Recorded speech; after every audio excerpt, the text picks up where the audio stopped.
Sejam todos muito bem-vindos ao podcast Portal de Bits, o podcast do professor e da professora antenados na tecnologia. Meu nome é Michele Moraes e aqui o futuro sussurra aos ouvidos dos ousados, revelando segredos àqueles que têm a coragem de pegar a chave e abrir o portal do conhecimento. Então, eu convido você, vamos todos juntos. Gire a sua chave que nós vamos agora abrir o portal de Bits. Chaves na mão, é hora de entrar no portal de Bits. E para falar sobre planejamento estratégico para a vida acadêmica, a nossa convidada de hoje é a professora doutora Aliana Cardoso Vansan. Aliana, seja muito bem-vinda ao podcast Portal de Bits. Obrigada, Shelly. É um prazer, uma honra. Eu tô super feliz de estar aqui.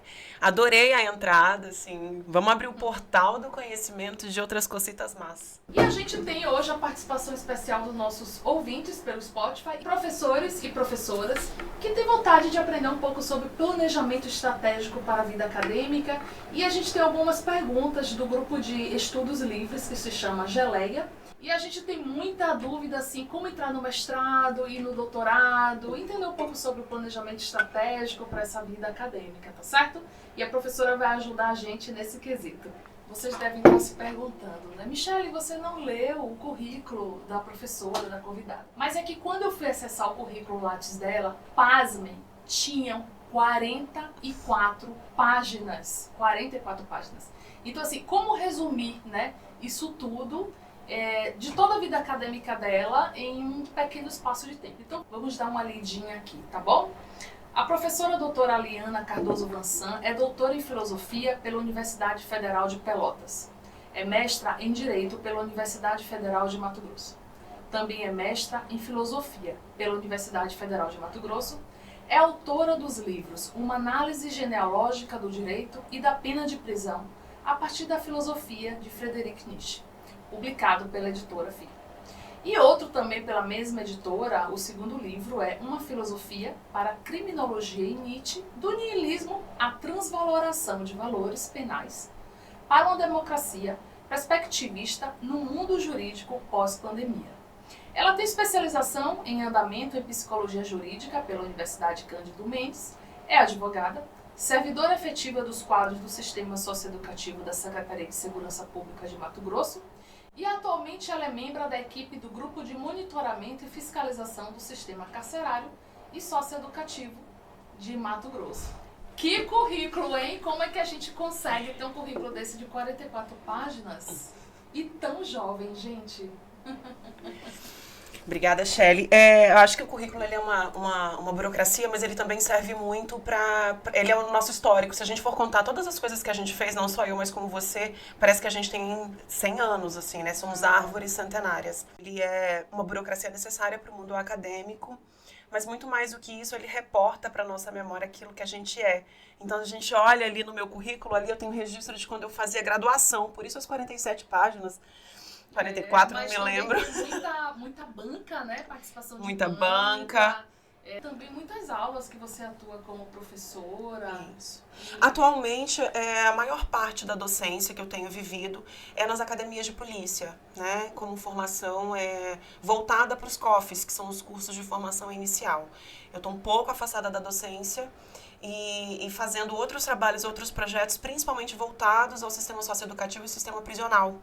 Porque no GMF, que é o grupo de monitoramento, esse nome gigante aí que você falou, a gente tem ali esse espaço de gestão de projetos, que é um trabalho que vem acontecendo, unindo as ações que a gente tem executado com relação ao programa Fazendo Justiça, já a gente vai falar sobre isso com certeza, mas assim, e aí é uma boa, viu, gente? Fez qualquer coisinha, bota lá, bota lá. Quando a gente inicia o podcast, a gente tem um quadro. O quadro tem a ver com a chave, né? Eu dou palestra com a chave está aqui na nossa logomarca. E aí a pergunta que não quer calar, você trouxe a chave? Ai, que legal, gente! A professora trouxe a chave dela. Com certeza. E eu quero saber a história dessa chave. Pensei imediatamente nessa chave. Aí eu brinquei que eu precisava ver se ela não ia fazer falta, né? Porque, na verdade, ela é a chave do quarto da Helena, minha filha. Ai, que legal! E por que eu trouxe essa chave? A maternidade, ela também é um portal. E eu acho que eu ainda estou no processo de atravessamento. Tem uma expressão em italiano que eu gosto muito, que chama atravessiamo. E que é esse vai, né? Ele não tem um fim, né? Então, o portal da maternidade, ele é infinito. Eu acho que a cada momento, uma outra chave leva a outra porta, que leva a outra chave, que leva a outra porta. Então, essa é a chave que eu escolhi. Lindo demais, eu estou emocionada em poder receber essa chave. Você sabe que a chave deve ficar aqui no compartimento dentro do portal de Deus, né? Eu testei, a gente tem uma cópia lá em casa. Então não vai fazer falta, gente. Não vai fazer Muito falta. Bacana. Vamos lá colocar a chave. Fico muito feliz nessa partilha, né? Em você poder compartilhar não só a chave, como também a história que vai marcar aqui a sua presença. Muito, muito, muito obrigada. Como é que começou assim seu interesse pela vida acadêmica? Você sempre gostou dos livros, de pesquisar? Conta pra gente um pouquinho da sua história. Acho que a primeira coisa que eu preciso dizer é que eu sou uma mulher adulta, autista, com superdotação e diagnóstico tardio, né? Tem 1 mês aproximadamente que eu recebi o diagnóstico da existência dessa dupla excepcionalidade. E aí eu acho que isso explica muita coisa, porque, especialmente para mim, estou nesse processo de me entender como um sujeito autista, mas também como uma sujeita da pesquisa, porque desde sempre eu tinha muitas reflexões morais muito complexas. E eu me lembro de criança, assim, eu acho que com a faixa etária que minha filha tem hoje, 4 anos de idade, fazer perguntas tipo, o que é a vida? Por que a gente dorme? E você aprendeu a ler muito cedo também, né? Com 4 anos você Isso, já lia, isso. Né? De certa forma autodidata, assim, né? E aí... Já mostra que é um indício. Exato. E o autismo, ele não foi reconhecido na sua infância, ou porque às vezes nem tinha tanto acesso à informação, né? Não tinha. Eu acho que muito mais um tabu a gente tinha, eu acho que né, na minha época de infância, nós somos da mesma geração, a gente tinha um tabu de que o autismo, ele era considerado autismo aquele mais severo, né? Mas eu tive diagnóstico de superdotação, inclusive com aceleração de ensino, que minha família na época não aceitou, não admitiu, pelo receio, talvez, não saber lidar, não ter as ferramentas, né? Hoje a gente tem na Lei de Diretrizes de Base da Educação o direito à aceleração como direito básico da pessoa superdotada. A gente não tinha à época. Resistência da família, Exato. até pra aceitar, né? Exatamente. O diagnóstico. E assim, muitos tabus, né? Assim, quando você pensa em alguém superdotado, você pensa na NASA. Entendi. Você pensa no Elon Musk quando você está falando de autismo. Mas você sabe que eu associo você à NASA? A Elon Musk não por uma questão mais moral dele, não associaria. Ufa! Não associaria, mas assim, daria assim, um podcast para falar sobre ele, né? Ele inclusive tem diagnóstico de autismo. Por isso que eu utilizei ele como referência. Eu ouvi sobre a história dele, Isso. sobre o pai dele e tal, enfim. Mas eu acho que responde muita coisa, porque você não só se apropria da sua área do direito, como da educação, você é multifacetada. Inteligente, o nome é esse mesmo. E assim, aí a gente vai chegando no lugar, assim, eu vou ficar bem à vontade pra gente conversar, que talvez seja a primeira vez que eu vou falar abertamente sobre isso, que eu ainda não peguei meu crachazinho, né, meu cordão. Isso, eu tô no processo, né, enfim, de aquisição dos direitos, porque não tem só o ônus, tem o bônus, né, existem leis hoje, movimentos sociais que né, conquistaram grandes avanços, mas assim, quando a gente está falando de como que a gente, né, constrói um currículo, ou enfim, eu preciso mencionar isso porque o planejamento estratégico surgiu para mim antes antes de eu entendê-lo como uma metodologia, um método, por causa da rigidez cognitiva. Entendi. Entende? Então hoje eu tenho consciência de que eu já havia desenvolvido um método para eu conseguir concatenar as informações na minha mente autista e neurodivergente. Tem beneficiado muitas pessoas, porque a gente precisa de um método para Precisa de um método. De uma organização, de um planejamento estratégico para a vida acadêmica. Para tudo, eu acho, sabe? Eu brinquei contigo antes que eu tenho um personagem que chama Escalafobete, porque a Escalafobete, ela quer emagrecer. E é assim que eu dou a aula sobre o planejamento estratégico. Que hoje no GMF, uma das coisas que eu executo é o planejamento estratégico das ações que ocorrerão no ano. A primeira vez que eu tive contato com o planejamento estratégico enquanto método, né, enquanto ciência do método, foi em 2015, quando eu fiz curso para gestão de projetos voltados a planejamento estratégico, utilizando linguagens internacionais, PMI, PMBOK, que são, enfim, escritórios de projetos. São tecnologias corporativas, mas amplamente aplicadas à tecnologia da informação. Mas na literatura do planejamento estratégico, a gente vai ter outras metodologias. Um exemplo besta é o Kanban, né, que é o método Kanban, que é você colocar de mais urgente para menos urgente, com prazo e grau de dificuldade. O que eu tenho que fazer primeiro, gente? Se a escalafobete quer perder 10 quilos, o que a escalafobete tem que fazer? Orar? Parar de comer? Não, orar ajuda, né? Parar de comer também, mas como? Quais serão, né? Então, a primeira coisa, né, que a gente vai pensar, quantos quilos a escalafobete quer perder? O planejamento, né? É o planejamento. Então, ele sempre se situa do diagnóstico situacional. Então, assim, você usa o planejamento estratégico OKR. Eu queria entender um pouquinho. É esse o nome que fala? O OKR? Isso. Na verdade, assim, ela vem, assim, desde a década de 70 aproximadamente, como um desenvolvimento de uma metodologia e um método, né? É uma ferramenta de planejamento baseada em objetivos, chaves e resultados. Por isso, OKRs, né? Que é Objective, Key, Results. Exatamente. Então, assim, quando eu olhei ali a parada da chave, eu falei, gente, a gente vai precisar falar da chave. Eu faço questão, inclusive, de abrasileirar, né? Então, eu gosto de chamar de chave-resultado. Chave-resultado. O objetivo chave-resultado, ele é assim, é muito parecido, inclusive, com uma coisa que eu uso na yoga, que é o sujeito-objeto-lugar, chave-sol. Chave-sol.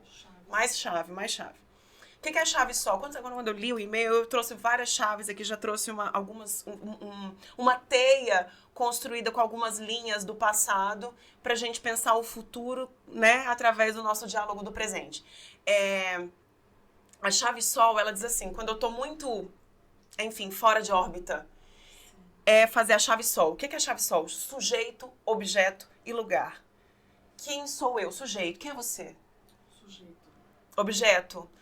O que você tá aqui agora? Onde você tá agora? O que você tá fazendo agora? Para sentir a presença que a yoga fala. E o lugar.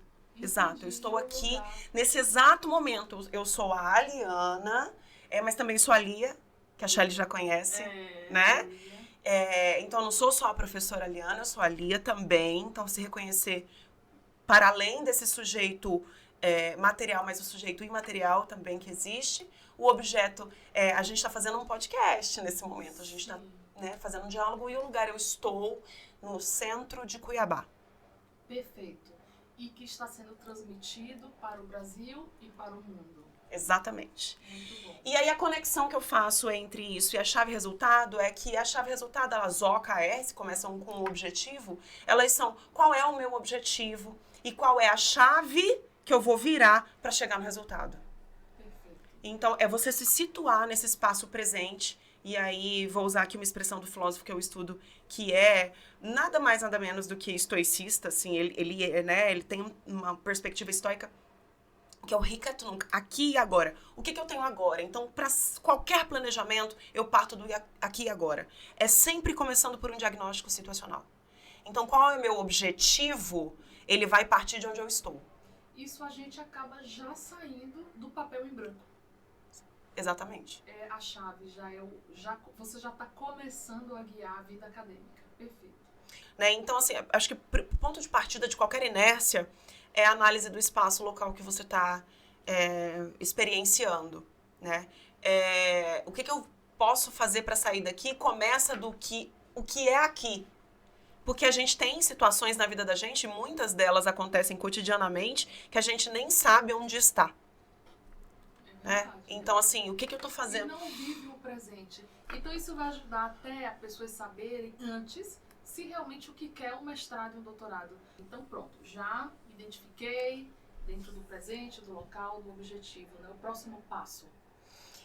Eu sugeriria o estabelecimento de metas, né? E assim, então eu reconheço, e assim, é um reconhecimento muito realístico. E aí quando a gente vai falar que pesquisa é um processo individual, ele é muito individual, muito íntimo. Né? Eu vou olhar e dizer, até quando eu vou montar um cronograma, é possível que eu consiga, é realmente possível que nesse período que eu consiga estabelecer esse... Até porque tem um cronograma, né? No edital fala, né, que precisa seguir aquele cronograma que você vai fazer dentro dessa possibilidade. Exato. Uma coisa simples, um exemplo muito simples. Vamos fugir da escala alfabética e vamos falar do sujeito que quer se formar na graduação. O que eu preciso fazer para me formar na graduação? Sei lá, eu tô reprovada em 3, 4 matérias. Eu vou ter que cumprir elas, não é? Exatamente. Então, esse meu cronograma de vida, esse planejamento estratégico, ele parte desse pressuposto. Que eu tenho ali uma situação X e eu quero ir para a situação Y, que é um espaço, um lugar que eu quero ocupar. Quais são as estratégias que eu vou adotar para isso? Quando a gente está falando de, bom, fechei a graduação, agora pronto. Eu quero mesmo ir para um mestrado.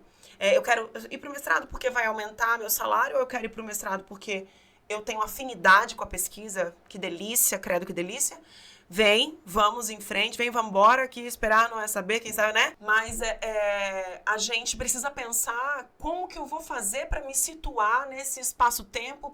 Então, meu sonho é fazer um mestrado. Você já olhou os editais? Quais são as instituições que são reais para você? Você pode ir embora de Cuiabá?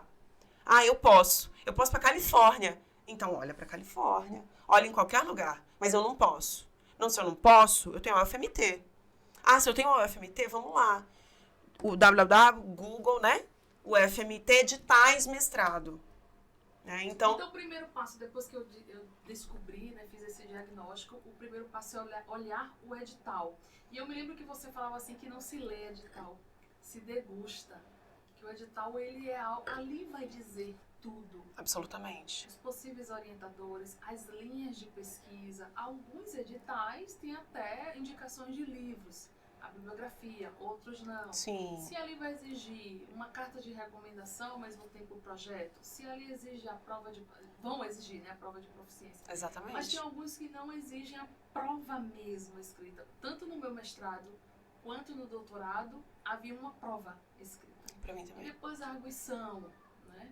Então, assim, é no edital que vai também te guiar, não é? No direito, a gente diz que o edital faz lei. Perfeito.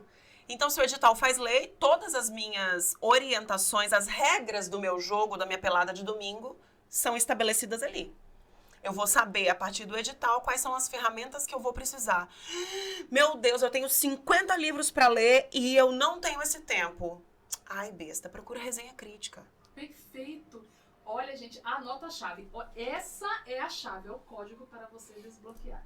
Não vai conseguir ler todos os livros? Busca as resenhas críticas.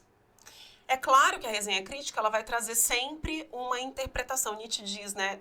Tudo é interpretação, nada é texto. Quando alguém constrói uma resenha, ela está sendo construída com base na interpretação de quem leu aquele livro.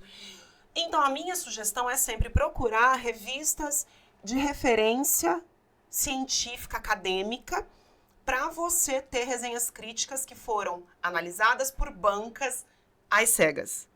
Perfeito. Né? Revisão por pares, ou seja, uma revista séria e não é a predatória. Que isso é E assim, gente, não vai no Google para isso, né? Tipo, a resenha crítica tal. Olha o endereço, analisa ali o endereço, se a gente consegue identificar se é de uma instituição de ciência, então instituições de ensino, pesquisa e extensão. Então pode ser uma universidade, pode ser um instituto de pesquisa, pode ser uma revista vinculada a algum centro de pesquisa, algum centro de extensão. Mas principalmente fugir do simples blog, do simples... Porque ali a gente não tem a análise às cegas, não tem uma banca científica. Ali não está sendo feito ciência, né? Não é Exatamente. Sério. E o projeto? A dúvida que eles têm muito é sobre o projeto.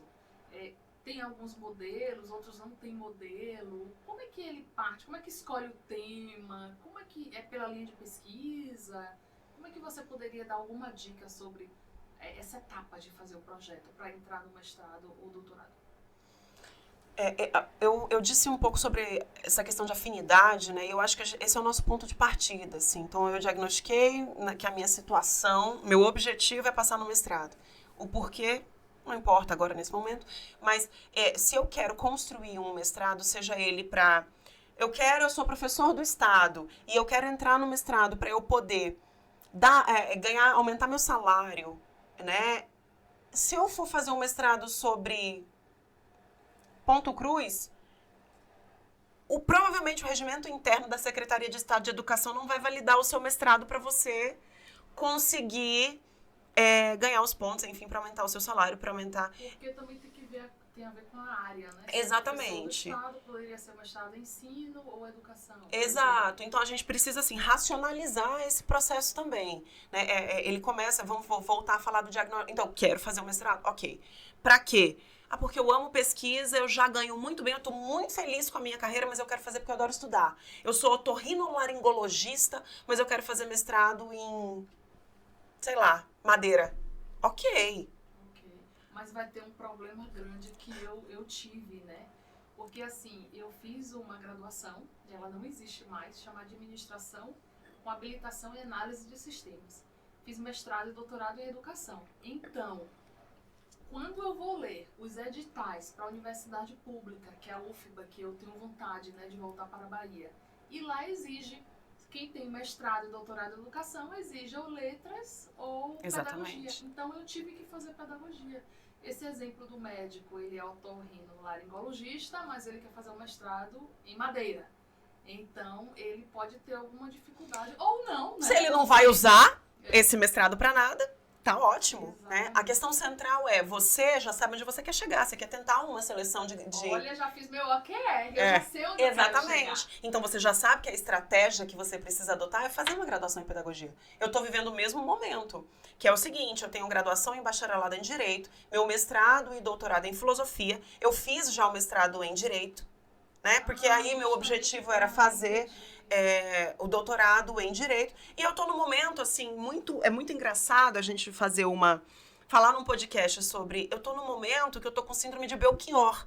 Como que é a síndrome de Tô desaparecida da pesquisa, desaparecida da docência, um pouquinho de saco cheio. Minha OKR, meu planejamento estratégico no momento é... Então eu consegui te capturar. Conseguiu. Aqui, gente, vamos sugar ela bastante. Inclusive eu tenho aqui muitas perguntas do grupo de estudos livres Geleia. E as pessoas querem saber, vamos aproveitar ela aqui, né?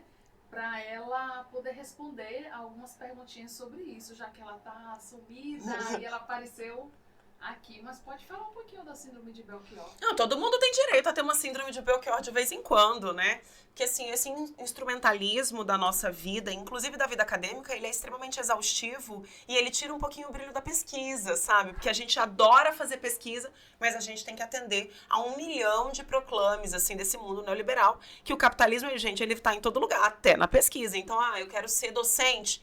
Então, você vai ter que fazer igual a Shelley, montar um planejamento estratégico para conseguir chegar num espaço-tempo em que você se adeque ao que as regras do jogo estão pedindo, né?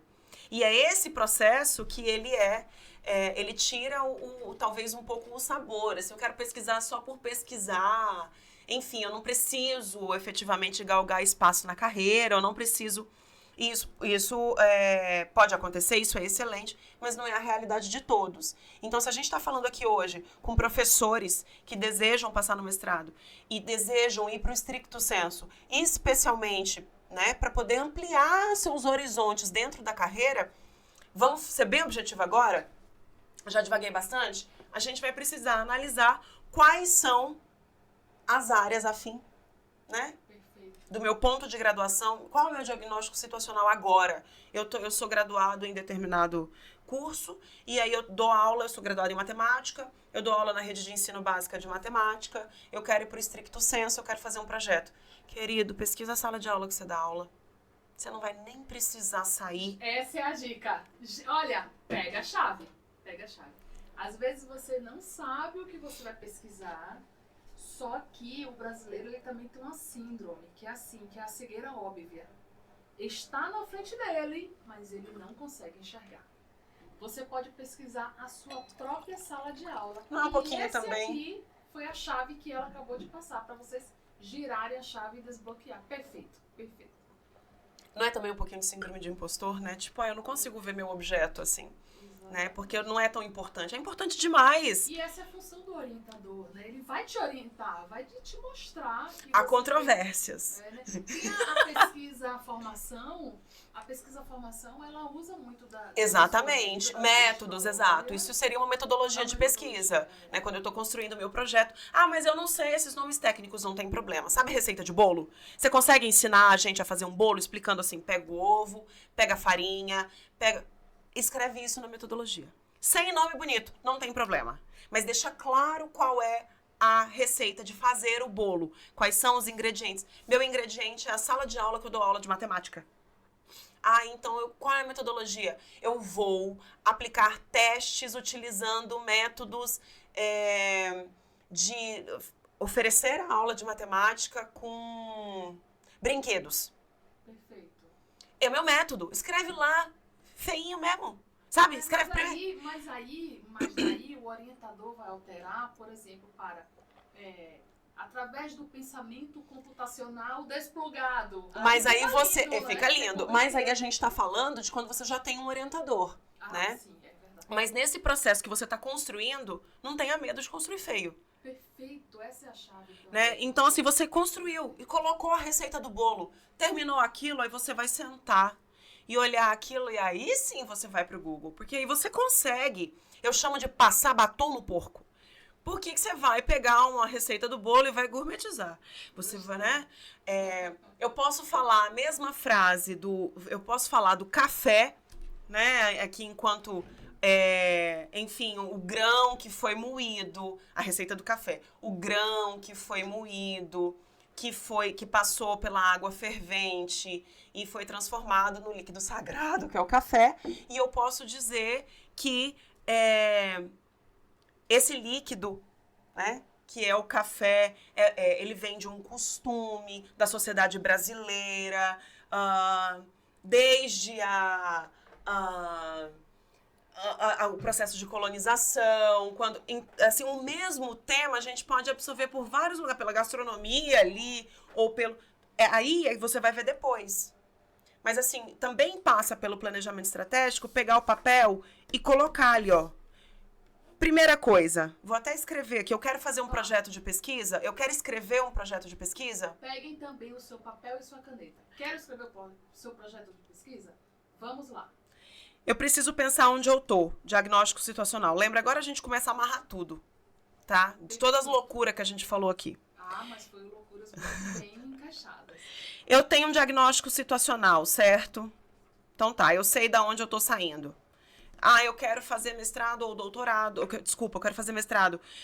Porque eu preciso... Pode ser o doutorado também. Porque eu preciso aumentar meu salário ou porque eu amo a pesquisa. Se eu preciso aumentar meu salário, eu preciso analisar quais são as minhas áreas afins para que eu possa construir o meu currículo, que ele é o quê?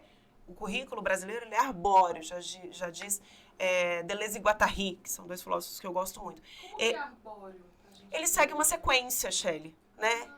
Ele não é rizomático como a grama, que não tem começo, meio e fim, que as teias estão todas conectadas debaixo da terra. O currículo brasileiro da educação, ele é arbóreo. Não adianta eu ter uma desvinculação absurda de uma área, porque infelizmente ainda somos especificistas. Sim. Você tem que ser especialista em uma área. Não adianta eu ser boa em taças de cristal, canecas de... Não, se bem que esse aqui tem até o mesmo segmento. Mas sei lá, eu sou boa em taça de cristal e crochê. Sim. Como que faz a conexão? Só se eu fizer uma capinha de crochê pra taça de cristal. Deveria poder, né, pra mostrar as pessoas mais flexíveis a diversos assuntos, exato, multifacetados. Então, eu sou da praia da transdisciplinariedade, né? O nome é esse. De Nicolesco, assim, que ele escreve o método da transdisciplinariedade, o tratado. E assim, o que ele quer dizer? É que quando a gente tá falando de interdisciplinar, eu tô comparando. Eu tô comparando a caneca. Entendi. Quando eu tô falando de trans, eu tô enfiando a caneca na garrafa. Eu tô misturando.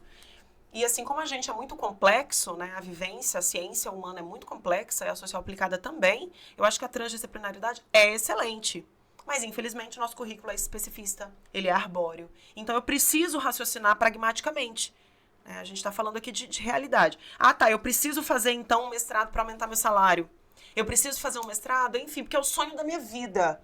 Mas você vai fazer o que com ele depois? Pensa nisso, saiu do diagnóstico. Saiu do diagnóstico situacional, agora eu posso pensar no meu projeto. Já pode ir para a próxima etapa. Exato. Pensa no projeto primeiro ou lê o edital?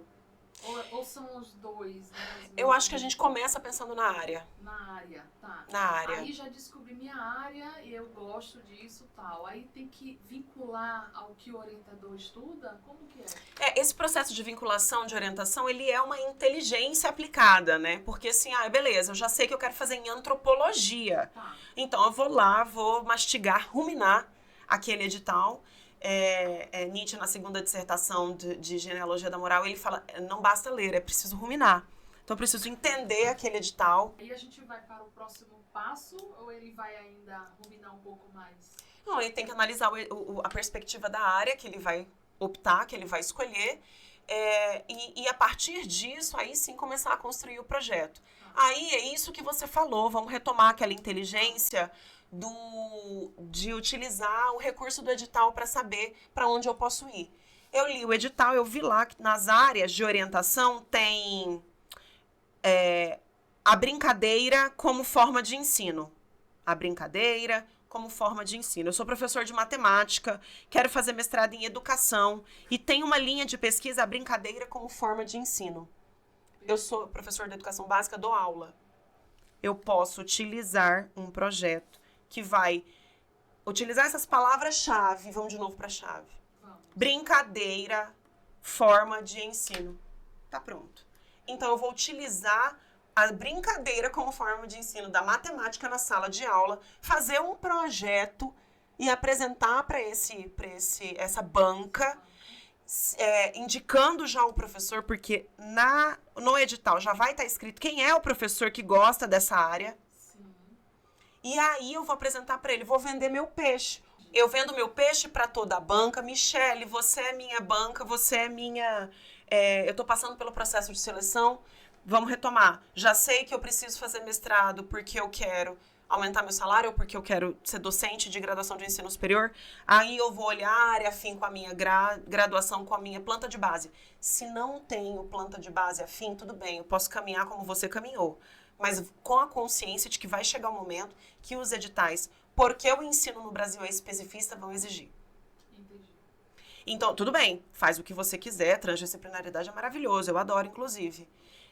E aí você decidiu, então, definiu a sua área afim, analisa os editais, veja qual professor é aquela área que tem mais afinidade com você, com o seu campo de visão, com a sua ideia, e todo mundo tem, sabe o que? Nó na garganta. Que você trabalha para tirar o nó da garganta. Exatamente, transformar ele em projeto. Né? Então, a gente faz uma gestão da ideia, que é esse nó na garganta, aquela coisa que te angustia, aquela coisa que te incomoda, aquele professor de matemática que está vendo os alunos, está achando muito chato dar aula utilizando aqueles livros que...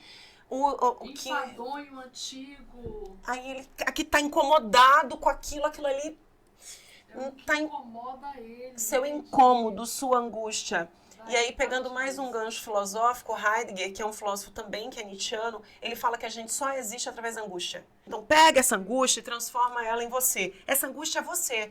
Eu tô angustiado que essa aula tá muito chata. Mas tem aquela corrente lá no mestrado que tá dizendo a brincadeira como forma de ensino. Peraí. E se eu começar a pensar em brincadeiras para ensinar matemática? E se eu fizer anotações de como foi a participatividade, a socialização, o interesse dos alunos por esse brincar como forma de ensinar matemática e comparar com a participação deles antes e depois, meu projeto está pronto. Analisei ali meu nó na garganta, construí meu projeto, vi que ele é compatível com o edital. Eu fiz a receita do bolo simplista, não usei palavras bonitas, não tem problema. A gente costuma dizer que no mestrado é quando você aprende a perguntar.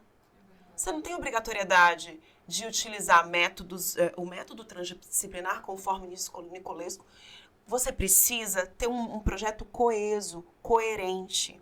E no projeto tem a pergunta de pesquisa, né? Tem Exatamente. os objetivos, a metodologia, a justificativa. E aí você não responde nada. Não responde Porque nada. você vai pesquisar para responder. Porque tem pessoas que já vão dando, isso é um desafio, né? Dizendo que porque isso acontece assim, sem ter entrevistado, sem ter, por exemplo, questionado os seus participantes, e já vai dando suas opiniões e resultados. E não é. Primeiro você faz a pergunta, Exatamente. deixa no ar. E pode ser que você nem responda. Sim, pode ser que no final não tenha resposta, mas que isso vai abrir um leque para novos Exatamente, exatamente. E aí o que acontece? Vamos voltar para a receita do bolo? Vamos. Não é no projeto que você faz o bolo, cozinha, tira foto e mostra como ficou. Tá. É no projeto que você conta o bolo que você quer fazer. Olha, banca, eu quero fazer o bolo, colocar uns marshmallow ali. Voltando para o exemplo da brincadeira como forma de ensino da matemática, eu quero apresentar para esse edital da Universidade Federal de Mato Grosso, porque eu não posso sair de Cuiabá. Eu já sei que eu preciso ficar nessa faculdade, nessa instituição de ensino. E eu já sei que eu sou professor, então eu preciso fazer em educação. Perfeito. Quero fazer sobre a lei de diretrizes base, acho que cabe no direito. Mas esse mestrado em direito vai servir para você para alguma coisa? Ah, serve sim, porque o regimento interno da SEDUC me possibilita elevar de nível, mesmo que seja um mestrado em outra área. Então, beleza, toca a ficha, gata. Vai. E se não for, é melhor buscar outro que realmente você vai aproveitar. Exatamente, né? que você vai Porque aproveitar. É uma demanda, é muita leitura. A pessoa exige dela um tempo para assistir às aulas. Exatamente. E, gente, tempo é vida. Não é time is money, não. Time is life. E a prova de proficiência? É obrigatório? Tem essa etapa também, né? Para além do projeto. Olhou o edital ali, analisou quais são as etapas, o que você precisa fazer, o edital faz lei. E tem pessoas que, por exemplo, exigem, né, no edital alguns documentos. Tem pessoas que não têm o histórico ainda escolar. Tem que buscar na faculdade. Querida, tem que começar estado. por aí, né? Às vezes é outro estado. Sim, então começar por aí. Tem pessoas que desistem porque não tem os documentos necessários. É muito burocrático, essa é uma e o verdade. edital de estudo, gente. De estudo. Não adianta ela dizer aqui, né, porque a gente vai focar mais no projeto, mas o edital de estudo que precisa. E o homem que serviu o exército ou não, ele precisa. Né, ele serviu, ele tem um documento, né, às vezes não serviu, mas tem que correr atrás desse documento, que às vezes está na casa da mamãe. Sim. E a mamãe está numa caixa, atrás de outra caixa, e você não acha. Exato. Agora, no âmbito da documentação civil, se você, quando a gente está falando aí, já voltando ao meu trabalho muito técnico, você pode procurar, né, pela Receita Federal, enfim, sair atrás desses documentos e pedir segunda via. Mas assim, você tocou num ponto muito importante, que assim, eu preciso analisar esse edital e ver o que eu preciso. Então, eu vou precisar, provavelmente, de documentos, do projeto, a proficiência. Se essa proficiência for uma proficiência numa língua que eu não sei falar, vamos tentar no mês que vem, no edital que vem, queridos, queridos, mas... Para ganhar esse tempo. Exatamente. Né, agora, as provas, pelo menos as que eu fiz, não exigiu a prova oral. Por quê? Tem pessoas que vão fazer o TOEFL e tal, que vai exigir. Sim. Mas assim, você também pode fazer em universidades federais que são, vamos dizer, autorizadas pelo seu mestrado. E aí pode fazer, por exemplo, na Universidade Federal de Mato Grosso, o Instituto de Linguagens é que vai aplicar essas provas. Exatamente. Então, é a prova escrita. É a prova escrita e você pode usar o dicionário. Exatamente. Você pode consultar o dicionário. Eu tirei 10 de francês. Fala comigo em francês. Que bom. Fala comigo em francês, vai. Je suis unique no monde. Eu sou a única no mundo. Fala mais que eu. 10 em francês na proficiência, queridos. Exatamente. Dicionário ali, porque na verdade o que você precisa da proficiência é que você seja capaz de comprovar que se houver necessidade, você pode ler um artigo em outra língua. No doutorado geralmente são 2 línguas. Eu escolhi o francês porque eu tenho muito material que eu preciso ler em francês.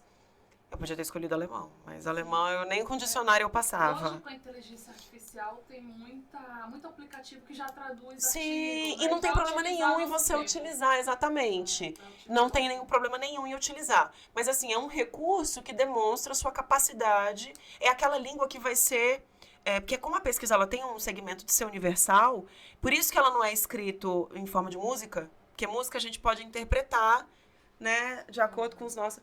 A ciência não, a gente precisa ter ali, ó, introdução, justificativa, né, eu vou introduzir, depois eu vou explicar por quê, depois eu vou apresentar, às vezes o projeto vai pedir pergunta de pesquisa, depois eu vou ter método, né, metodologia, depois eu vou ter cronograma. Por que a linguagem é essa? Porque qualquer pessoa no mundo vai pegar o seu artigo, utilizar uma IA que seja para traduzir, mas ela precisa entender e replicar. Lembra da receita do bolo? Sim. Viu que as loucuras faz sentido? Vamos retomando a nossa colcha de retalho.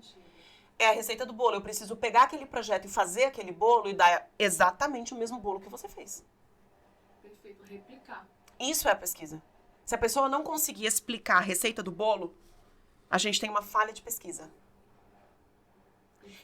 E é o que acontece com Não tem um rigor científico. Exatamente, é o que acontece com as revistas predatórias, por exemplo. Porque como ela não tem um blind eyes, o que é o blind eyes? A pessoa está refazendo a sua pesquisa. Se ela não consegue ter um blind eyes, qualquer coisa que for publicada e utilizar isso como referência, significa que não há o que você está chamando de rigor científico. Então, voltamos para a nossa receita do bolo. Voltamos para a brincadeira como forma de ensino. Eu quero apresentar na matemática, na minha sala de aula, como que eu vou fazer. Eu vi que lá no edital eu preciso aprender, eu preciso ter uma proficiência. Eu escolhi inglês. Eu pego esse período até a abertura das vagas, eu vou fazer um cursinho instrumental de inglês, aprender a manejar ali o dicionário. Não, nem preciso, eu já sei. Beleza, então se inscreve na prova, porque é um requisito. Certo. Não é requisito, então esquece isso aí. É isso mesmo. Foca, então, no seu projeto. Vai escrever lá aquela receita de bolo que a banca vai olhar e falar, parece que esse bolo vai ficar gostoso. Muito bom. Parece que esse bolo vai ficar bom. Não, mas peraí, eu não sei escrever academicamente falando. Lembra das resenhas que você ia ler pra prova? Lembro, lá tem a chave, né, das palavras específicas. Eu vou contar pra vocês. Gente, eu peguei, cataloguei algumas palavras. Fiz isso sim. Por exemplo, descobri que o meu possível orientador se chama, vamos criar um nome aqui que não seja alguém conhecido, escalafobético. Então eu coloquei assim, cataloguei algumas palavras, por exemplo, à luz de escalafobético entre parênteses 2022, ou então, segundo escalafobético 2022, porque eu coloco o nome do meu possível orientador no projeto. Outra chave. Cadê a chave aí pra eu levantar? Quem me deu essa dica, eu vou dizer quem me deu essa dica. A professora Eliana. Vamos falar de duas formas. Vamos falar de uma forma bem pragmática, assim, e de uma forma mais direta, que é o seguinte: todo amor é próprio, como diz Nietzsche. Todo amor é próprio. Querido, você olhou lá no edital, fulano é que é o dono da linha de pesquisa brincadeira como forma de ensino? Pra que você vai citar o cicrano, besta? Pois é, sim, Você vai citar o dono da coisa. Ele vai olhar e falar, garota, leu meu texto. E se você olhar aquilo lá, isso não é plagiar. Isso, na verdade, é porque, assim, principalmente no mestrado, você não tem que apresentar uma receita de bolo inovadora. Gente, o mundo tem quantos bilhões de pessoas? A gente já tá no século XXI. Você achar uma coisa... deixar isso pro doutorado? Tipo assim, a gente... algo mais Exatamente. inédito? A inediticidade, ela só é cobrada no doutorado. É isso que chama tese. A dissertação é dissertar. Então, mestrado é dissertação, doutorado é tese. Na dissertação eu vou dissertar. Eu vou contar. E eu não preciso responder nada. É quando eu aprendo a perguntar. É no doutorado que você tem que apresentar uma tese. Que é diferente de teoria. Teoria, ela é utilizada quando a gente vai falar de ciência, de alguma coisa que é comprovável cientificamente, né? Então, a teoria da relatividade do Einstein é uma teoria física comprovável. Agora, tese, eu tenho essa tese, né? Ela é inédita, e aí eu não preciso ter medo de usar como referência o dono daquela linha, todo amor é próprio, lembra? Então, tô falando aqui de uma forma bem pragmática, mas vamos falar de uma forma mais gentil. Gente, a gente está construindo e eu tô começando, eu sou um embrião de pesquisador. Eu tô começando a pesquisar. Nada melhor do que ler o que tá ali, que a universidade, a instituição trouxe para mim. Pega esse edital, ler as resenhas críticas daquelas obras. Se eu tiver tempo, leio as obras. Vou aprender com quem já faz a receita do bolo. Já colocou o bolo no forno, já viu quando deu errado, viu quando ele não cresceu. Então, a gente tem muito a aprender com a banca que está ali. Muitas vezes, a banca é citada no referencial teórico. E se eu quero construir um enlaçamento da minha pesquisa com esse programa, a gente está falando aí da pesquisa como vida. É a sua vida, são os livros que eu vou ler.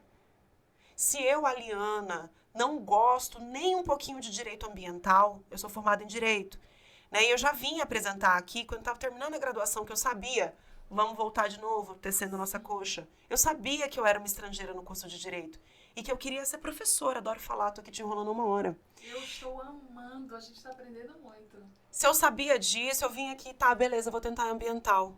Nada a ver comigo, gente. Eu amo os peixinhos, morro de questões com as crises climáticas. Mas não é a minha vida. Não é o que me angustia. Meu nó na garganta não é esse, sabe? Não é só esse, né? A minha incutida é pior que doido. A minha preocupação maior, apesar dessa frase ser super capacitista, mas é uma ironia, eu realmente queria falar da deficiência da filosofia dentro do direito. E desse direito mecanicista, dogmático. Era essa a minha angústia. Era isso que me incomodava. Falamos disso. Então, pensar, né, pra gente fechar aqui o nosso raciocínio. Eu identifiquei que eu quero fazer um mestrado. Eu quero fazer o doutorado. Não importa. Eu quero entrar pra pesquisa. Eu quero ser pesquisador.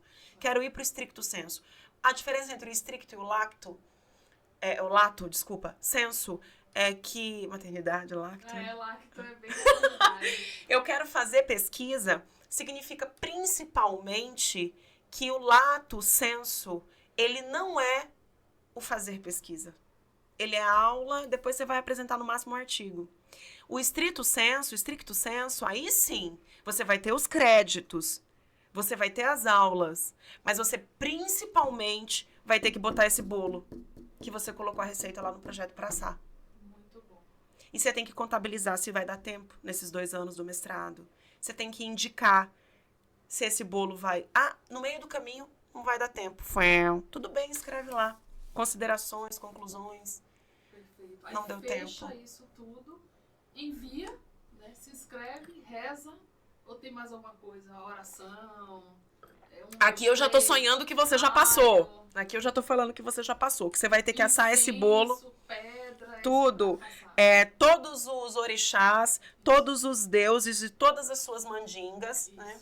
Mas assim, não tem erro. Se você olhou no edital, viu ali os referenciais teóricos, os materiais que estão disponíveis para você ler, utilizou eles como fonte da escrita do seu texto, né? E não precisa ser... Verifique também as páginas. Meu limite é 10. Não escreva 15 que não vai passar. Perfeito. Essa é a chave. Vamos pegar aqui a chave. Essa é a chave, gente. O limite é 10. Não escreve 15 para mostrar que você sabe mais. Não. Ninguém também não quer ler tanto. Porque estamos em narrativas curtas. Exatamente. Então a gente tem que ter o poder de ser sucinto, né? De ser conciso para falar o que você quer. E o edital é lei, lembra? O edital é lei. Você não consegue nem cumprir o edital, então você não tá Perfeito. pronto. Pronto, passei. Meu nome tá na lista, já abri o champanhe, já usei todo o dinheiro que eu vou ganhar mais no meu emprego, porque eu passei no mestrado, já fiz todo, já gastei tudo, contando com o ovo. Passou não, você tá enganado, você tá comemorando antes aí da hora. Aí a arguição. É. Pronto. Aí chamou pra arguição, que é a entrevista. Exatamente. Qual a dica na entrevista? Eu lembro que você me falou uma vez que eles têm uma pergunta padrão. Uma pergunta padrão, olha aqui para a câmera direto para eles entenderem melhor, que é assim, eles vão perguntar se você tem tempo disponível, se você vai poder ter dedicação exclusiva, aí vem a questão se vai ser bolsista ou não. Se você trabalha, ele vai perguntar isso, e ele vai perguntar uma coisa. Você aceita, tem flexibilidade em mudar o seu projeto? Né? Aí eu respondo sempre sim. Essa é a chave. Eu brinco que são que é sempre ou um teatro. Ou a gente diz não aceito, não vai passar. É doida, é o seguinte.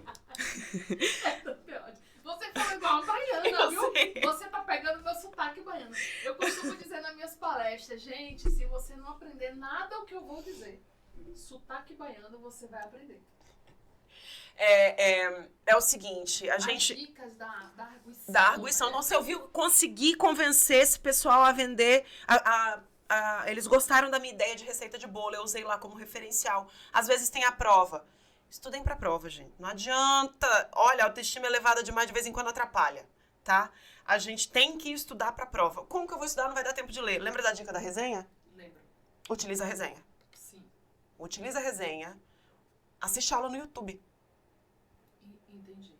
Assiste aula no YouTube. De preferência Canais, pesquisador. exato, canais confiantes. Tá. Então, por exemplo, a gente está falando de filosofia, no meu caso aqui, eu assisti trocentos milhões de vídeos no tempo que eu tinha ali, quando eu fui fazer meu mestrado, a primeira vez no meu planejamento estratégico mais esdrúxulo, do canal Cultura, né? Café Filosófico, que a gente sabe que é vinculado à Unicamp, a gente sabe, entende? Certo. Eles não vão ali nem colocar no ar um podcast, que na época não era podcast, né? Que não fosse bacana, que não tivesse uma cientificidade. Mas aí, beleza, vamos fechar aqui. Tá. Ok, eu fiz a prova, eu passei, aí eu vou chegar na arguição, eu brinco que é um teatro, que são 3 personagens. O primeiro é o bonzinho. Ai, parabéns, seu projeto tá tão interessante. Eu gostei muito da sua pesquisa. E aí é mentira pura? É só pra te agradar? Não. Ou realmente... Vai saber, né? Mas assim, se você chegou até ali, é porque realmente há uma vinculação. Mas sempre vai ter um bonzinho que é mais né, humanístico e tal.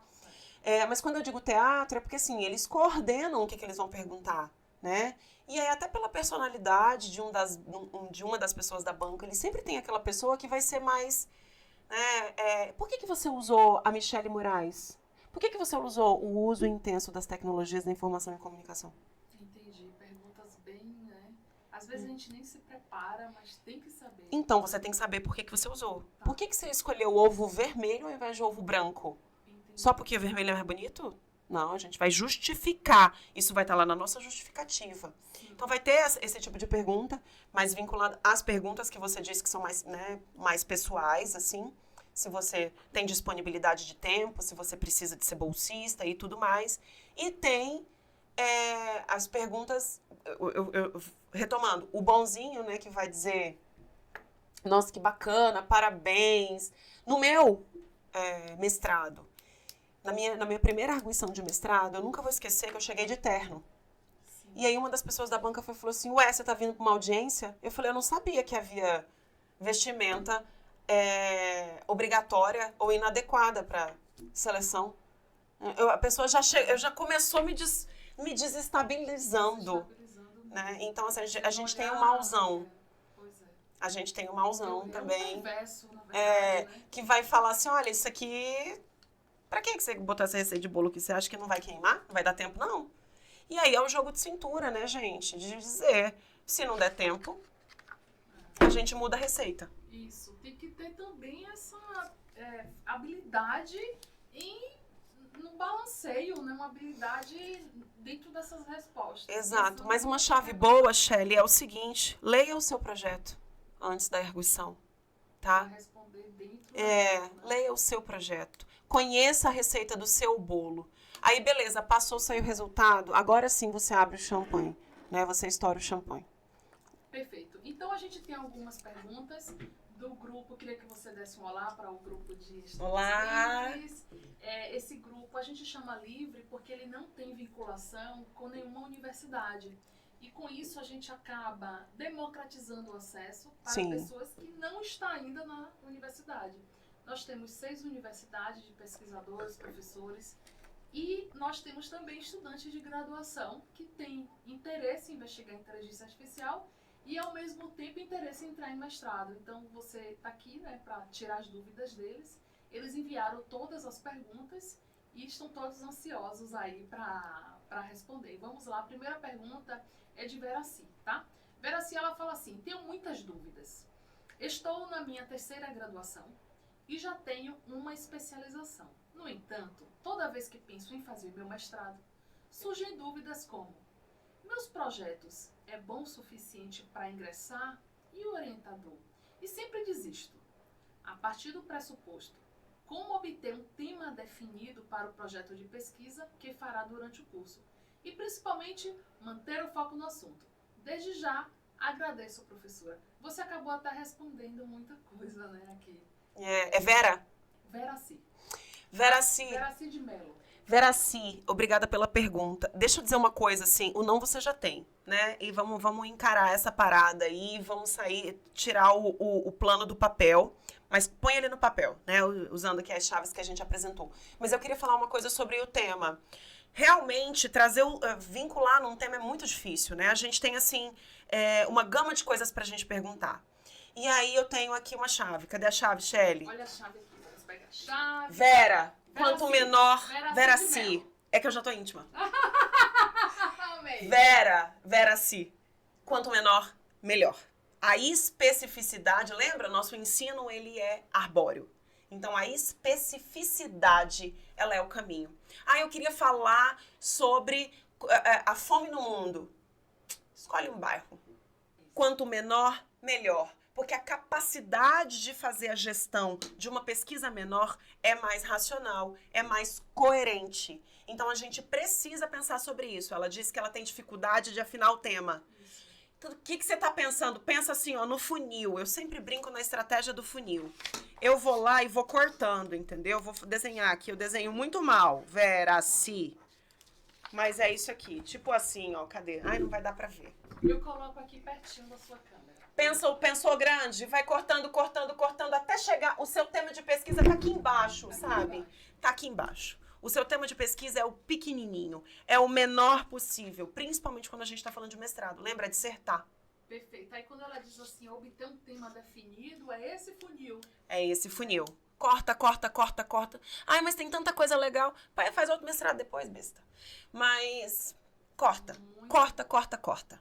E aí a Esther Soares, ela botou assim, todas as dúvidas possíveis para entrar no doutorado. Então, para a Esther, assistindo, né, o vídeo todo, a Esther vai ter essas suas respostas, né?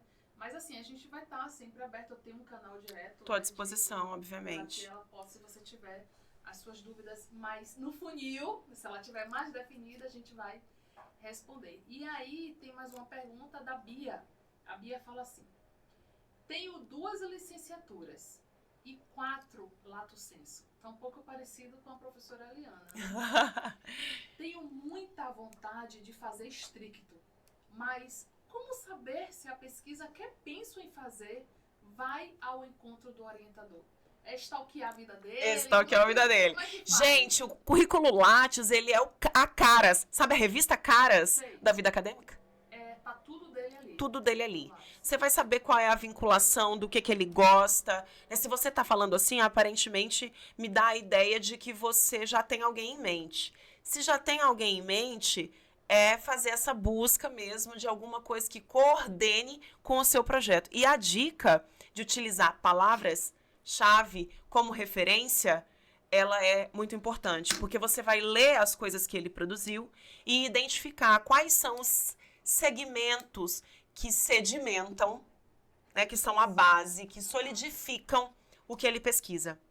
E ali encontrar pontos em comum. Sabe a afinidade? Sim. Por exemplo, eu não tenho nada a ver com a Michelle, mas nós duas somos mães, perdão. Temos, então, afinidades, não é? Esse ponto de afinidade é o que nos conecta. Vamos explorar? Vamos. Quando a gente sentar junto, a gente só vai falar de maternidade. Perfeito, entendi.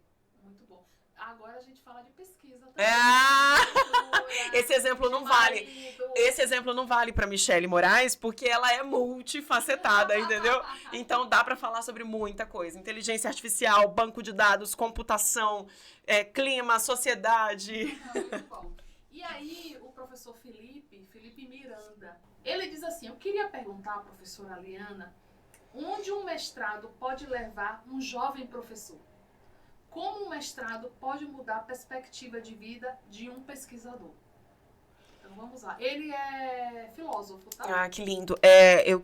Eu já pensei até filosoficamente falando, porque se tem uma coisa que a academia, a docência, a pesquisa fez comigo, foi me auxiliar a entender melhor a mim mesma e ao mundo. E a pesquisa em si, ela é essa tessitura que nos ajuda nos modos de ler e escrever a vida. Né? Eu não conheço ninguém que não tenha passado pela pesquisa e que tenha se ressignificado, observado, ampliado sua capacidade crítica de analisar as circunstâncias que circundam a experiência da vida. Perfeito. Né? Agora, no âmbito prático, obviamente que a gente tem dentro da docência, né, seja ela no ensino básico, a gente tem, ou ensino superior, a gente tem esse acréscimo, né, esse plus da carreira. É certo que sim. Vamos lá para a Esther, ela acabou afunilando a pergunta dela, que já chegou aqui, e ela diz assim: compensa fazer um doutorado na Argentina e tentar validação aqui? Para algumas áreas sim, tá? Para algumas áreas sim, mas veja, eu vou dar o exemplo do direito, tá? Um dos nossos pesquisadores ainda vivos, mais famosos, é argentino, por exemplo. E ele, por mais que seja argentino e seja uma referência mundial, ele não o mestrado na Argentina não é reconhecido no âmbito educacional do currículo brasileiro. E veja, é um paradoxo, né? Mas eu acredito que sempre vale a pena quando a gente está olhando com esses olhos de que eu estou ampliando a minha capacidade de direcionamento. Então, se eu tenho essa condição, se ela é razoável para mim, eu acho que vale a pena sim. Mas no âmbito prático, talvez não. Talvez não, né? Agora, entender um pouco, assim, se ela vai morar lá, né? Assim, eles são por módulos, né? Geralmente eles são por módulos. Eu digo assim, se ela receber uma proposta de emprego lá... Sim, claro. É isso que ela falou. Vai ter, mas assim, eu tenho praticamente no âmbito pragmático, vale a pena, eles são por módulos, você vai passear no Buenos Aires a cada 6 meses. E a última pergunta, que é assim, do Maxwell Barbosa. Maxwell Barbosa diz assim: eu sou corretor de imóveis, empresário e administrador de formação. Quero saber como conciliar o trabalho com a pesquisa e realizar mestrado e doutorado em desenvolvimento urbano. Olha que legal, corretor de imóveis, né? Ele tá, olha só, ele já fez o diagnóstico situacional, já. Maxwell, você fez o diagnóstico situacional, tá? Então, realizar mestrado em desenvolvimento urbano. Vocês têm experiências nesse sentido? A professora Helena tem muito e ela vai aqui responder. Como conciliar o trabalho com a pesquisa? Né? Se for bolsista, é difícil. É difícil. Porque a gente tem que prestar um serviço à universidade, Exato. Está em dedicação exclusiva. E veja, a gente precisa pontuar que a pesquisa é trabalho, tá? A pesquisa é trabalho. E se ele tiver, por exemplo, como ele é corretor de imóveis... Tem uma flexibilidade, né? Uma flexibilidade Sim. de horário, então ele poderia agendar os seus clientes depois da Exato. aula. Aí tem que pensar assim, nos créditos, né? A gente consegue ter créditos, dificilmente os créditos são todos os dias da semana, né? Mas assim, geralmente as instituições, elas pedem dedicação exclusiva e você vai ter aula de manhã, aula à tarde, às vezes aula à noite. E tem a questão de, se você for bolsista, você é um trabalhador da instituição. E sendo assim, você tem um vínculo, né? Que ele é empregatício também. Inclusive para fins da vida burocrática, né? Eu fui bolsista da CAPES em 2017 e, assim, eu confesso que, somando as aulas do doutoramento, mais a pesquisa que eu estava construindo, que a gente tem que estudar, né? Muito artigo para ler. Eu me lembro que eu fiz o fichamento de mais de 200 obras, 217 no total.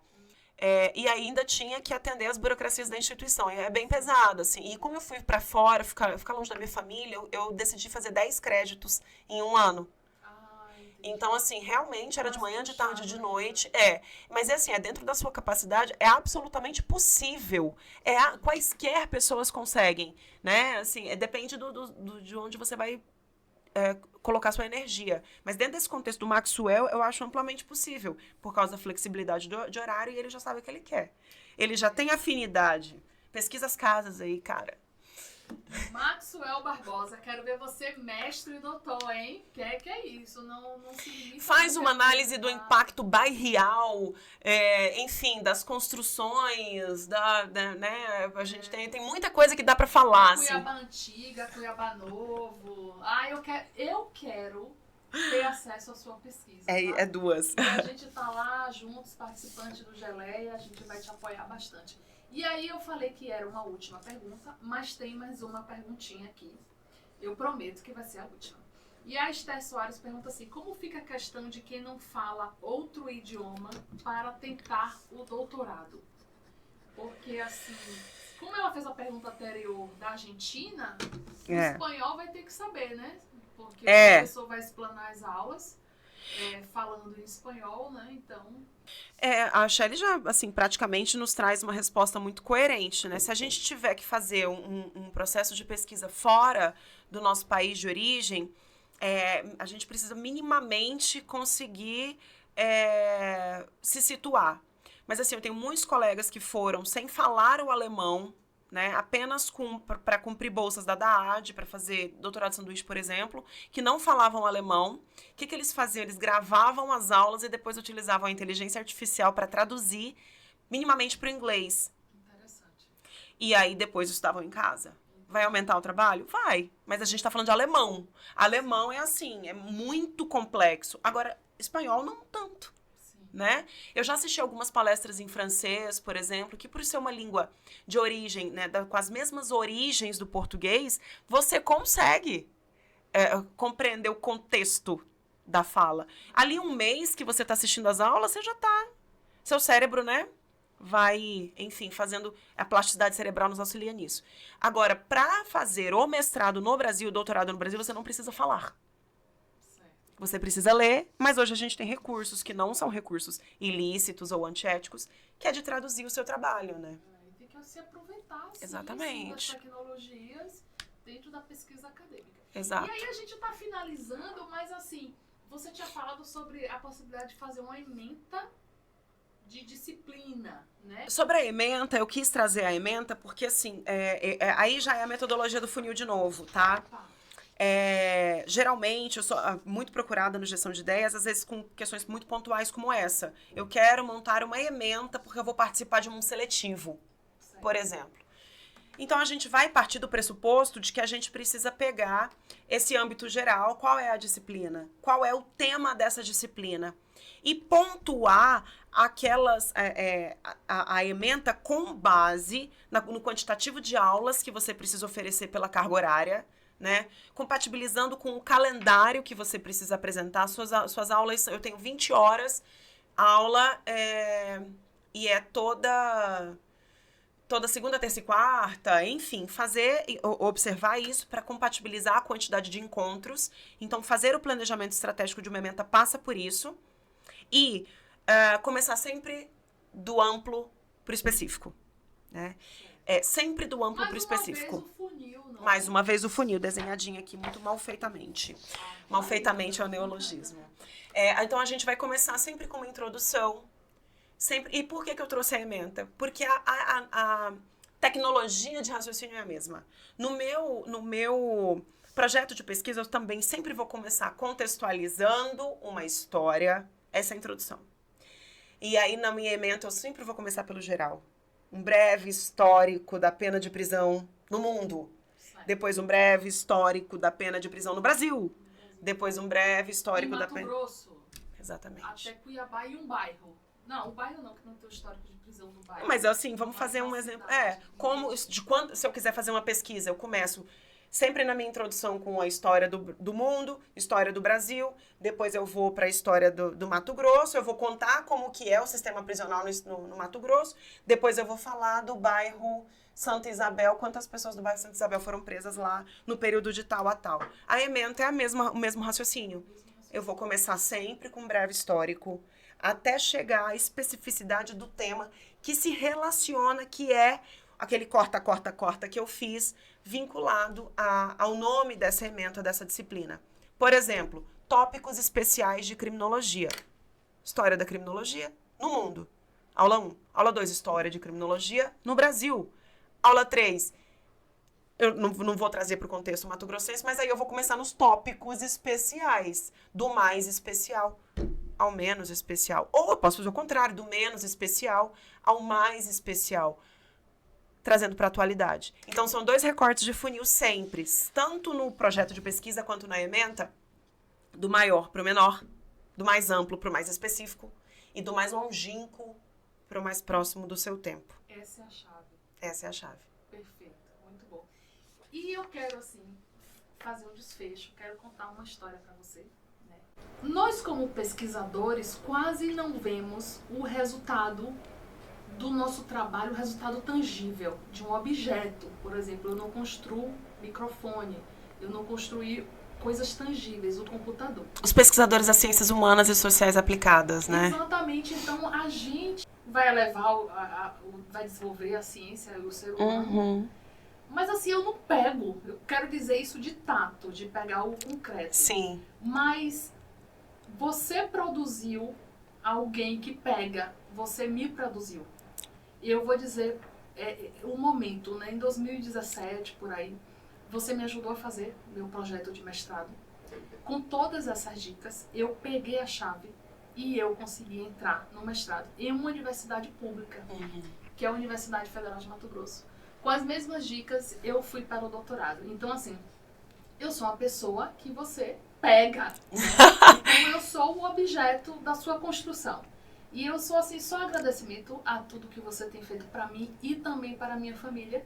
Sou muito feliz e muito grata em ter você como minha amiga. Né? Pessoal que a gente se fala de madrugada, a gente se fala sempre. E, assim, ter a Liana aqui é algo muito grandioso para mim, entendeu? E enche esse lugar de muita energia e de muita positividade. E eu não... Ai, meu Deus, eu não imaginava que eu ia me emocionar. Eu que vou me emocionar agora. Enquanto você falava, pensei... Pode dizer. Pode falar. Que, assim, de fato, a gente não pega, né? A pesquisa em ciências humanas e sociais e aplicadas, ela é muito abstrata. Mas teve uma coisa que eu fiz, além de produzir esse elo, assim, material, de ver outras pessoas ingressando, né? O Gestão de Ideias, ele sempre teve isso. Eu queria mais, primeiro, meninas e mulheres na ciência, mais pessoas aquém dos privilégios socioeconômicos, né? Então, que não tivessem alcance de boas técnicas de metodologia para construir espaços para abrir portas. Então, Gestão de Ideias, ele é uma ferramenta de abrir portas, né? Eu tô com síndrome de Belchior, então eu tô afastada dele, mas agora eu vou fechar meu raciocínio, porque hoje, no grupo de monitoramento e fiscalização, no GMF, as minhas pesquisas, né, nos 2 mestrados e no doutorado, me tornaram uma profissional melhor. Eu trabalhei, né, com criminologia e com filosofia aplicada à criminologia no sistema prisional, fazendo análise de pessoas criminosas, com as quais eu trabalho todos os dias. E hoje, se eu consigo atender a pessoa privada de liberdade com a humanidade que me torna capaz de olhar nos olhos dela e entender que existiram circunstâncias que foram anteriores ao fato, e eu consigo defender políticas públicas de direitos humanos em defesa dessas pessoas que podem parecer horrendas para a sociedade, mas que a gente precisa contextualizar a partir de olhares psicossociais e entender as negligências do Estado e a ausência do mínimo existencial para a grande maioria das pessoas. Não estou falando de psicopata, não estou falando, mas deles também. Mas o que eu quero dizer é que a pesquisa me tornou melhor. Eu consigo compreender esses espaços que essas pessoas caminharam e quais são as verdadeiras motivações por detrás, por exemplo, de aspectos como... tem um pesquisador que eu gosto muito, na verdade, uma pesquisadora que chama Maria Helena Scheffer-Streck, que ela diz que o direito, as pessoas vulneráveis só têm acesso ao direito penal. Interessante. Os outros, as garantias de direito, elas não existem, né, para essas pessoas. Então, hoje, eu afastada da pesquisa, mas muito orgulhosa do que ela já fez por mim, E também dessa capacidade de aplicar o planejamento estratégico, desenvolver os projetos com os meus adolescentes em conflito com a lei, com os privados, enfim, ter essa capacidade. E foi a metodologia de pesquisa que me ensinou. Quando você fala afastada, ao mesmo tempo ela está, né, junto, porque você tem toda essa carga que você trouxe, esse seu histórico. E quando você leva o sistema socioeducativo para todos eles, é fazendo pesquisa também. É fazendo pesquisa. Eu acho que assim, a pesquisa é o que nós propriamente somos. Né? Assim, ela não é indissociável. Assim, existir como pesquisadora é existir pesquisante. Sabe? É sujeito da pesquisa. Você é um sujeito da pesquisa. Ou não. Eu tenho uma amiga que fez mestrado, nunca mais quer voltar para a faculdade na vida. Eu tenho outros amigos que não conseguiram nem terminar. Eu não, se eu pudesse, eu estaria vinculada exclusivamente a isso. E aí eu quero fechar, assim, que é um podcast, é também um diálogo de amigas, que a gente está tentando marcar há tanto tempo, né? Que é o seguinte, hoje, racionalmente falando, o pesquisador é muito mal remunerado no Brasil. Para eu trabalhar como pesquisadora no Brasil, eu iria ganhar 1/3 do salário que eu ganho. É impossível hoje para mim. Então não estimula, não é? Exatamente, o que é uma tristeza sem tamanho, porque eu seria muito mais feliz profissionalmente. E faria mais ciência e ajudaria mais a humanidade. Seria uma medicina Exatamente. Sua para o mundo. Uma medicina para o mundo, né? Certamente. E é dessa forma que a gente vai finalizando. Agradecer aqui a audiência de todos. Muito, muito obrigada, gratidão e até o nosso próximo episódio. Tchau!